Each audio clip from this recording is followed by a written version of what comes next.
Baby নকশি কাঁথা কিভাবে তৈরি করতে হয় দেখে নিন। এখানে আমি কাঁথা তৈরি করার জন্য 3টি আলাদা আলাদা কাপড় সমানভাবে কেটে রেখে দিয়েছিলাম। এগুলো এখন পরপর একটার পর একটা সমানভাবে বসিয়ে নিচ্ছি। খেয়াল রাখতে হবে যেন মাঝখানে কোনো রকম ভাঁজ না পড়ে। একেবারেই সমান করে টেনে টেনে কাপড়গুলো একটার পর একটা বসিয়ে নিতে হবে। আপনারা ভিডিওটা ভালোভাবে দেখলেই বুঝতে পারবেন আমি কিভাবে কাপড়গুলো বসিয়ে নিচ্ছি। এভাবেই সুন্দর করে কাপড়গুলো বসিয়ে নেবেন, না হলে কাঁথাটা ভালো হবে না। ভিডিওটি ভালো লেগে থাকলে অবশ্যই আমাকে একটি ফলো দিবেন এবং একটি গঠনমূলক কমেন্ট করতে ভুলবেন না। আর যারা আমার ইউটিউব চ্যানেল থেকে ভিডিওটি দেখছেন তারা অবশ্যই আমাকে একটি সাবস্ক্রাইব করে রাখবেন এবং পাশে থাকা অল বাটনটি অন করে রাখবেন। এরপর আমি চারি সাইড দিয়ে কাঁথা স্টিচ সেলাই দিয়ে বড় বড় করে সেলাই দিয়ে নিচ্ছি।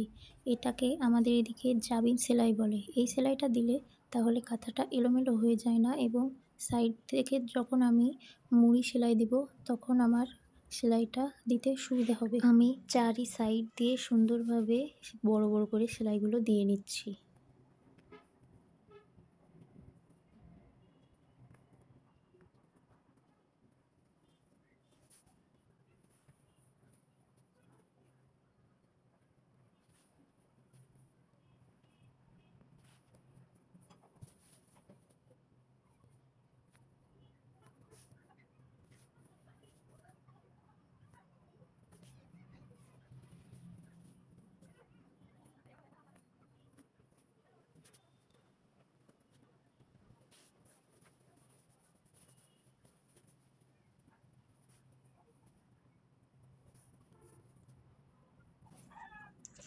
এরপর মাঝখান থেকে ক্রস সেলাইয়ের মতো 2টা সেলাই দিয়ে নিচ্ছি যাতে মাঝখানের কাপড়গুলো এলোমেলো না হয়ে যায়।